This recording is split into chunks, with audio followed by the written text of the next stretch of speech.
Is Theo Vaughn around? Has Theo Vaughn texted? For the audience. Theo's our guest. He's our guest. He's how many times has he canceled in the past? 3 or 4 times. Oh, no, I just have to start booking him about 6 months before we actually want him on because it takes a while. Here's because this is what the deal is with him. He always like, man, if I do yours, you do mine, right? Yeah. But I always do his first, and then he takes off. So he has to do ours first. He bamboozles you. Yeah. Mm-hmm. And I think our numbers do well, so he kind of still needs to use me, you know? Yeah. But he has elevated himself into a different stratosphere. Yep. Before he comes on, what do you think is different about him or things you've noticed? Oh, a lot. That smirk. Oh, a lot. Ooh, He's he's my friend and I love him, but you're gonna talk to him anyways. He's so busy that you can't really get a hold of him. He doesn't call as much. But you just kind of, you hear how he's doing through the folklore. The folklore and the stories that people tell. And it's really nice to hear all that stuff. I'm not doing bad myself, though,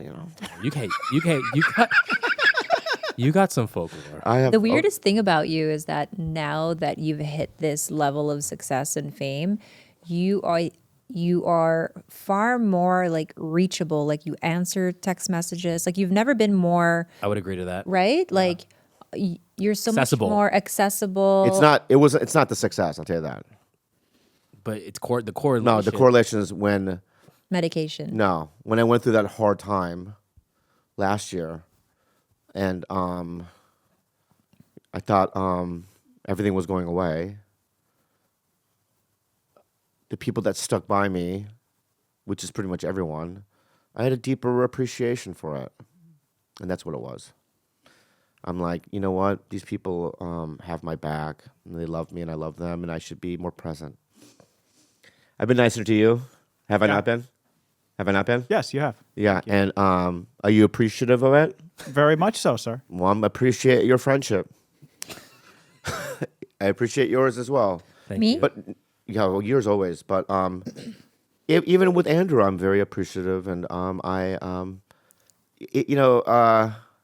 you realize that you can't do this thing on your own. Anything. Not this especially in this business. You can't do it alone. And I hate to say this. I don't want to call anybody out, but I might not say his name. But I might. I will. I'll start a war. Okay.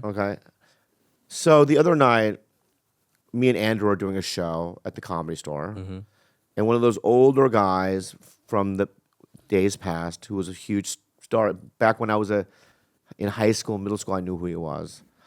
He came in, and at the Comedy Store, you do 15 minutes. And we talk about this all the time about bumping this and that. He was on the lineup, and he did 42 minutes. Wow! Oh my god! And then so the second show started so late, and that's the show me and Andrew. So me and Andrew showed up, and I was supposed to go up at 11 or something. It's 11:50, and the beginning guys are just starting. We were there late. And it was because of this one fella, and he's also so stand up. You know what it is? So I'm gonna tell you who it is. Should I tell you who it is? Yeah. And I love his son, by the way. Okay, let's do it. I already know. Who? Yes. Got it. So, did 42 minutes, and he doesn't hang out. He's like Arsenio, but Arsenio Hall will still make sure he says hi to every single person on the show. And do a couple of lines, you know what I mean? And he's so charming. Yeah. And he's so likable. I mean, dude, I'm telling you, that dude is such a sweet guy. And I've always been a big fan. When I saw Harlem Nights and Coming to America, I mean, Arsenio Hall killed it in those movies. Was he in Harlem Nights? I'm sure he was. But you're the only one in this room I feel like would know. So. But anyway. But, he doesn't really say hi to people. He kind of does it, and it fucks up the show. And what I want to say is there is a vast segment of these Hollywood types, you know what I mean, who do this podcast as a favor to me because I asked. They don't want to do it. They don't know what it is. They don't know the reach it has. They just do it because it's he's been asking me for a year, right? Then when they do it, You know what I mean? They realize, oh, people did listen to it. And I think that's the problem. There's a disconnect.